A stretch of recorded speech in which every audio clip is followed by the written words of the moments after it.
un autre fichier. Nous sommes de retour. Après, c'est quelques publicités. Nous allons voir. On va faire un montage. Là, on voit maintenant les styles d'autorité. Alors là, on est du coup. Les styles d'autorité ont été élaborés surtout pour parler des types de parents, mais il y a des profs ou des éducatrices en garderie qui ont ce style d'autorité-là. Il y a des gouvernements, il y a des cultures qui ont des types d'autorité aussi. Et ça façonne le développement. J'en ai terminé la source d'interférence. Alors, le type d'autorité va façonner un peu le développement affectif des individus qui se développent à l'intérieur de ces styles-là. Alors, les styles d'autorité,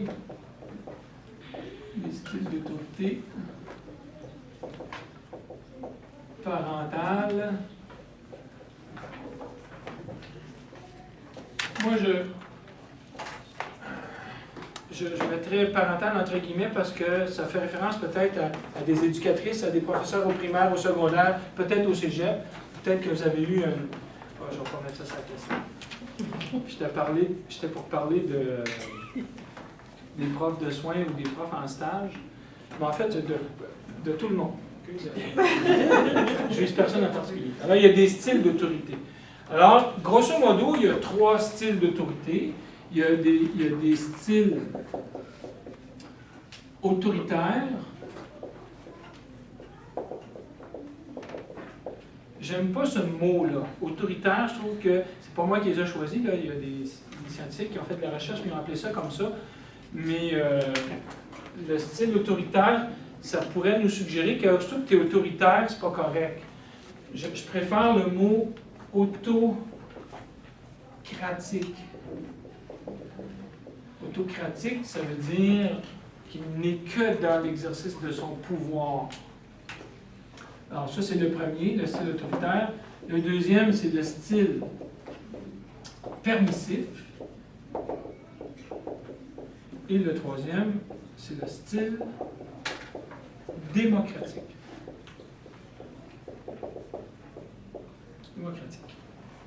Voilà. Alors, voyons-les tous. Alors, les autorités autocratiques, le parent autocratique, ça va être un parent qui va imposer des contraintes sans donner de ressources. Donc, plus de contraintes. Ces contraintes sont imposées. Alors, si il dit, par exemple, bon, ben, là, il est 8 heures, il faut aller se coucher. Pourquoi est-ce qu'on va se coucher? Parce qu'il est 8 heures. Puis, si tu contestes l'autorité, il va te punir. Puis, si tu demandes pourquoi il est 8 heures, ou pourquoi on est obligé de faire ça, parce que je te l'ai dit. Son argument, c'est un sophisme, là, si vous avez vu les sophismes, c'est l'appel à l'autorité. Pourquoi c'est comme ça? C'est comme ça, parce que c'est comme ça. That's it, that's all. Je suis ton père, je suis ta mère, fait que c'est le même, ça marche. Si tu n'es pas content, tu t'en iras en appartement, tu feras tes affaires. Quand tu vivras tout seul, tu feras tes affaires à ta façon, mais là, tu es chez nous, c'est le même, ça marche. Il y a un droit de veto. Un droit de veto, puis il ne va pas s'adapter en fonction de tes besoins. C'est le même, ça marche, parce que c'est le même, ça marche. Donc, il se justifie par son autorité, par son statut de boss, de Dieu, de père ou de mère, ou son statut d'autorité. Ça ne veut pas dire qu'il gueule après les enfants. Des fois, on sent la pression de nos parents parce qu'on se dit, on voit dans leur regard, là, oh, là, je vais les décevoir. Puis là, tu sens le poids de leurs attentes. Puis tu vas te conformer à cette autorité-là. Et donc, il y a des exigences. Puis ça fait 2 sortes d'enfants. Pouvez-vous imaginer quel genre d'enfant on devient quand on a des parents qui sont très directifs, comme ça? Rebelles. Des enfants comment? Rebelles. Rebelles, ouais, ça peut être rebelle. Les enfants peut-être dépendants. Ouais, soumis et dépendants. Soumis et dépendants. En fait, les professeurs, les éducatrices, les parents aiment beaucoup, beaucoup les enfants polis, gentils, propres, qui se brossent les dents, qui réussissent leurs devoirs, qui donnent la patte. On aime beaucoup ces enfants-là qui écoutent en classe, qui prennent des notes, qui sont gentils, parce que ça ne dérange pas. Ça me permet de donner mon cours, puis ils ont des bonnes notes. Puis... Pardon? C'est pas de la soumission. Oui, c'est de la soumission. Je me soumets au règlement. C'est très sain, la soumission, là. Mettons que tu as un esprit très créatif, puis qu'il y a une lumière rouge au coin de la rue, t'es mieux d'arrêter. T'es mieux d'arrêter. On a des lois, on a des règlements dans la vie, puis il faut se soumettre dans une certaine mesure. Sauf que les exigences... Ça va, on peut... Oui, non, c'est comme la soumission, je comprends comme tu n'aimes pas cette chose, mais tu es obligé de le faire. Par exemple, manger des légumes verts. Je ne sais pas si vous mangez des légumes verts, mais dans le guide alimentaire canadien, ça nous dit qu'il faut manger des légumes verts. Okay? Fait que tu peux juste manger des bonbons si tu as le goût, mais il vaudrait mieux que tu te soumettes à un certain nombre de recommandations du guide alimentaire canadien, faire des exercices physiques, sinon tu vas tomber malade. Donc la soumission, c'est correct aussi. C'est correct dans une certaine mesure. Sauf que l'enfant soumis nie l'unicité de sa personnalité. C'est-à-dire que vous n'êtes pas un clone de votre mère. Vous n'êtes pas un clone de votre père. Vous n'êtes pas la reproduction de vos parents. Il y a une créativité dans chacun de ces enfants, une émergence de quelque chose d'unique. Et si on casse l'unicité, vous dites là, tu ne feras pas ça, tu vas faire ça, parce que c'est le même que ça se fait, puis il n'y a plus d'espace de vie, d'identité, l'enfant va être complètement soumis. Alors, s'il n'y a jamais rien qui change dans l'environnement et que ce modèle de comportement est bien adapté à l'environnement, tu peux vivre toute ta vie bien heureux. Tu peux vivre toute ta vie bien heureux. Mais s'il arrive un événement imprévu, ben t'es foutu. T'es foutu. Tu vas crever. Parce que tu n'es plus adapté à cet environnement-là. Par exemple, admettons que dans un travail, vous êtes aux études supérieures et on vous demande de faire un projet personnel. Mettons votre travail d'intégration, à la fin d'une formation au Cégep, on a un cours qui s'appelle « Démarche d'intégration des acquis » en soins infirmiers, par exemple. Puis ce dernier cours-là, ce n'est pas un cours, c'est un projet personnel où vous allez chercher tous les éléments de votre formation, vos stages, vos notions théoriques, puis vous allez faire un projet personnel. Quelqu'un qui a une très grande créativité, il va triper, il va dire « Enfin, je vais pouvoir faire un travail à mon goût. Là, depuis le début de la formation, je fais un travail comme le prof il veut. Là, je vais pouvoir faire des affaires à mon goût. » Fait qu'eux, ils aiment ça. Mais les soumis vont capoter. Quand vous dites « Qu'est-ce que tu penses de telle affaire? C'est quoi ton opinion sur... » Opinion... Mon opinion... L'étudiant va dire « Dites-moi quoi penser, monsieur. Moi, vous pensez ça? Pas de problème. Dis-moi quoi faire, il va le faire comme ça, soumis. » Fait que beaucoup de profs, beaucoup de modèles autoritaires aiment bien ça. Tu ne contestes pas l'autorité, ferme ta gueule, vis comme moi je veux que tu vives. Puis la personne qui est bien dans ce système-là, elle se sent bien. Jusqu'à temps qu'il arrive un moment où il faut qu'elle fasse quelque chose de différemment. Là, elle perd tous ses repères. Vous avez vu, vous allez voir dans le cours sur le développement de l'adolescent qu'à l'adolescence, on construit notre identité, puis il y a une des identités, ça s'appelle l'identité foreclose. Alors, c'est un individu qui se définit à partir de quelques balises. Moi, je veux 2 enfants, je veux avoir, je vais faire un bac, après ça, je vais me marier, je vais avoir 2 enfants, je vais avoir une maison à Laval, une cabane à chien, puis une haie. Puis, tu sais, toute sa vie est toute planifiée. Les parents, ça les rassure beaucoup, ça. Tu sais, ta vie, ouais, lui, il sait où il s'en va dans la vie. Ouais. Mais t'es mieux d'aller là, parce que s'il y a un imprévu, je veux dire, c'est la dépression, puis éventuellement la crise, puis éventuellement la crise de type suicidaire. Aucune créativité, aucune imagination, aucune débrouillardise. Il faut que tu rentres dans un moule, puis tu rentres dans le moule. Tu as un moule. Tu as des moules qui sont culturels, tu as des moules qui sont familiaux, tu as des moules qui sont individuels. Fait que les enfants, quand on est dans un style autoritaire, on favorise l'émergence d'individus qui sont soumis aux règles de l'autorité.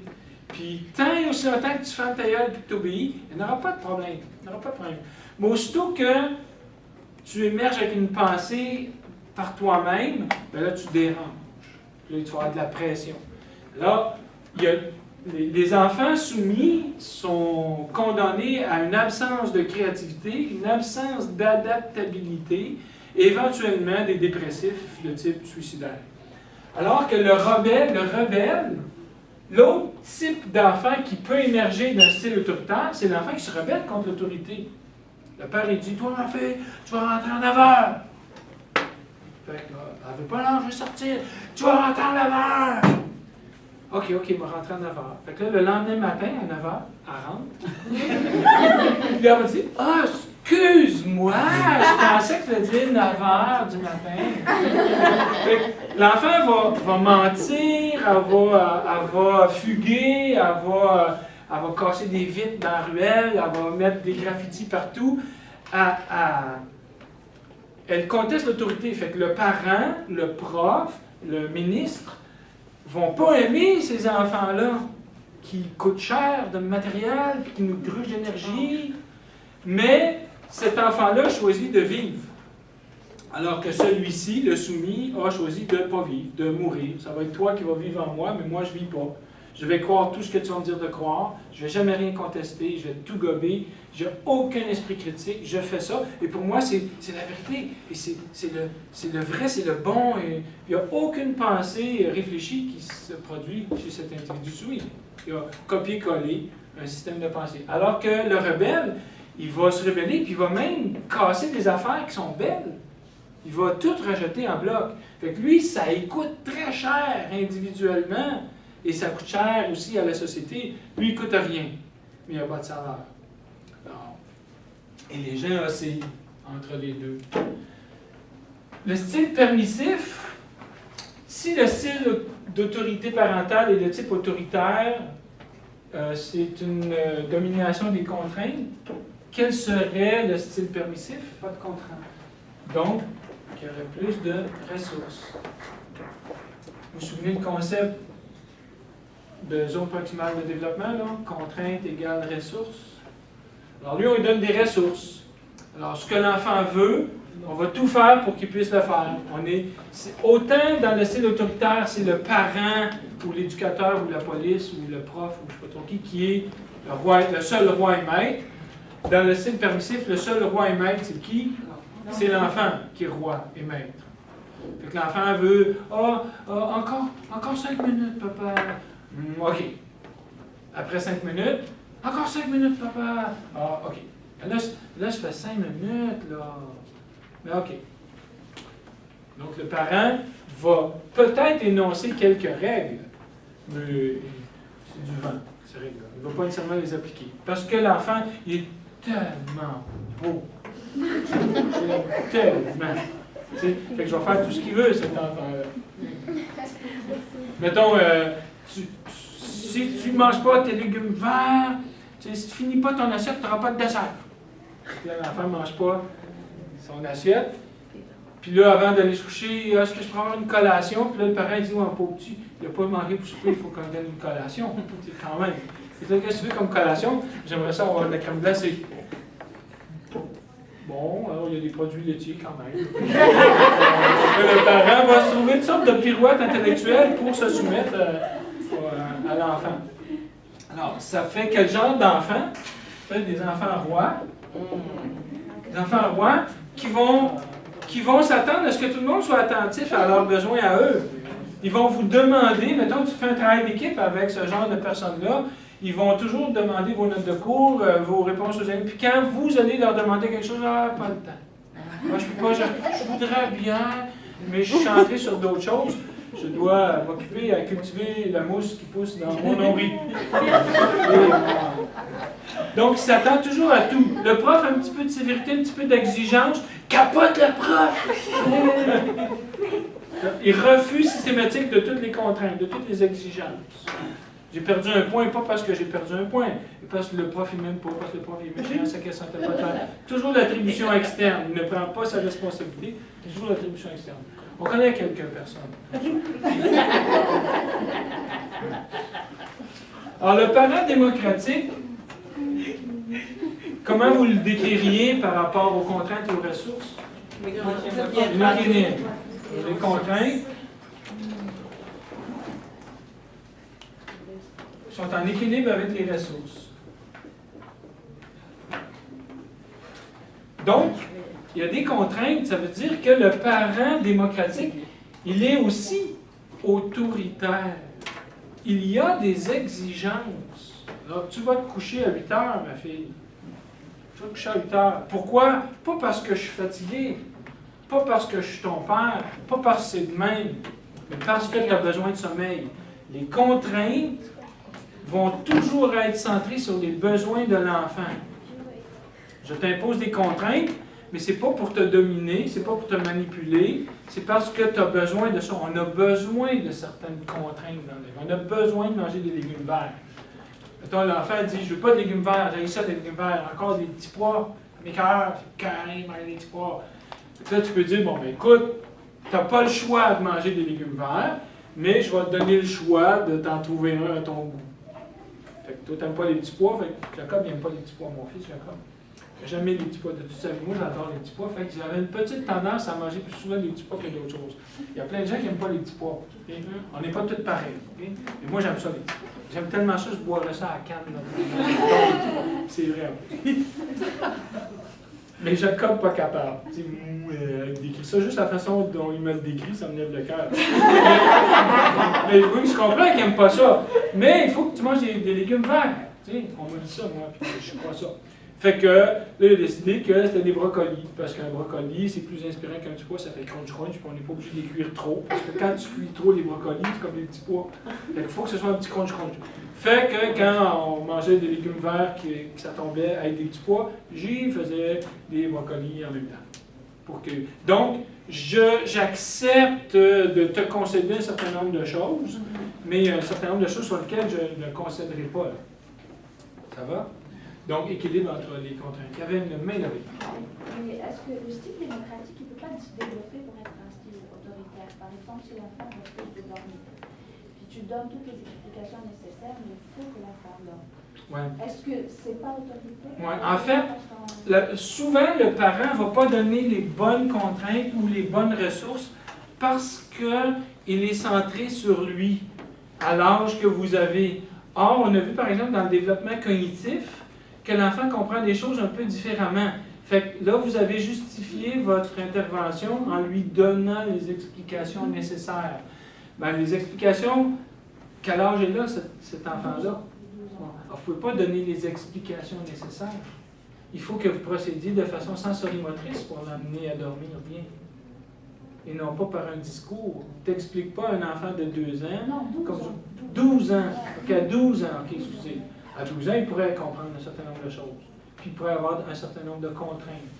Par exemple, il pourrait être obligé de rester dans son lit, la lumière fermée. C'est ça. Ouais. Mais tu ne te lèves pas. Tu dors pas, c'est pas grave de ne pas dormir. C'est pas la fin du monde. Tu dors pas, c'est correct. Mais là, c'est l'heure de se coucher, de relaxer. À un moment donné, mais Donc, c'est pas autoritaire, c'est démocratique si, par exemple, l'enfant est dans son lit. il va y avoir un certain nombre de contraintes. Puis, on n'est pas obligé de donner la contrainte et la ressource dans la même circonstance. Dans certaines circonstances, il va y avoir plus de contraintes. Dans certaines autres circonstances, il va y avoir plus de ressources. Tout dépendant du besoin de l'enfant. Comme là, cet enfant-là, tu sais, la ressource pour qu'il dorme, ça serait, je ne sais pas quoi. Tu sais, quand tu dors pas, l'enfant dit, écoute, man, je voudrais dormir, hein. Je voudrais dormir, mais ça dort pas. Tu auras beau y expliquer, ouais, mais la formation réticulée, puis l'échange chimique, ça dort pas. Puis tu peux pas le shooter au somnifère pour qu'il dorme. Fait, ouais. Mais en même temps, il y a du monde qui dorme dans la maison, puis tu as besoin de sommeil, fait on va travailler ensemble à ce que tu finisses par t'endormir. La prochaine fois, ben, on va bouger plus pendant la journée, tout dépendant de ce qu'il a mangé. Vous allez essayer de réfléchir de quoi il a besoin pour dormir. Puis éventuellement, ben, vous allez trouver, puis il va dormir. Mais il faut qu'il y ait des contraintes. Il faut que les ressources, pour être démocratique, il faut que les contraintes et les ressources correspondent aux besoins de l'enfant et à la zone proximale de cet enfant-là. Tu n'as pas les mêmes contraintes et les mêmes ressources. Si, mettons, vous avez un enfant de 4 ans et un enfant de 12 ans, ils ne vont pas se coucher à la même heure. Parce qu'il y en a un, le plus jeune, s'il se couche à 10 heures comme l'autre, ça va être infernal demain, là. S'il se couche à 10 heures, ton petit de 4 ans. Puis celui de 8 ans, de 12 ans, tu ne peux pas le faire coucher à 7 heures. Parce que, c'est sûr qu'il va te dire criminel, ça ne peut pas dormir. Il faut que vous adaptiez la contrainte et la ressource, mais pour trouver quelle est la ressource, quelle est la contrainte, il faut regarder c'est quoi les acquis de la personne. De quoi il a besoin exactement comme contrainte, de quoi il a besoin exactement comme ressource. Fait qu'on voit qu'il y a des liens entre les stades du développement affectif, confiance, méfiance, autonomie, honte et doute, tout ça, les styles d'attachement, sécurisant, insécurisant, et les types d'autorité. Toutes ces notions-là, dans l'humain, c'est pas morcelé comme des chapitres ou des semaines de cours. C'est tout intégré puis ça interagit. Même chose avec le développement cognitif. C'est aussi présent simultanément. Ce que vous allez dire à l'enfant va correspondre à son niveau de développement cognitif pour que ce soit le plus adapté possible. Est-ce que ça va pour ces notions-là? Good. Alors, nous allons commencer la synthèse. Je repars un autre fichier. Là, on va faire une synthèse des stades de développement. Je ne vais pas faire une synthèse de ce que je viens juste de dire, si vous me le permettez. Ce serait comme inutile. Si vous voulez une synthèse de ça, vous irez voir la cassette. Mais je vais faire une synthèse de Erikson, puis après ça, on va prendre la pause. C'est correct? Ça a-tu parti? Oh, ça n'a pas parti.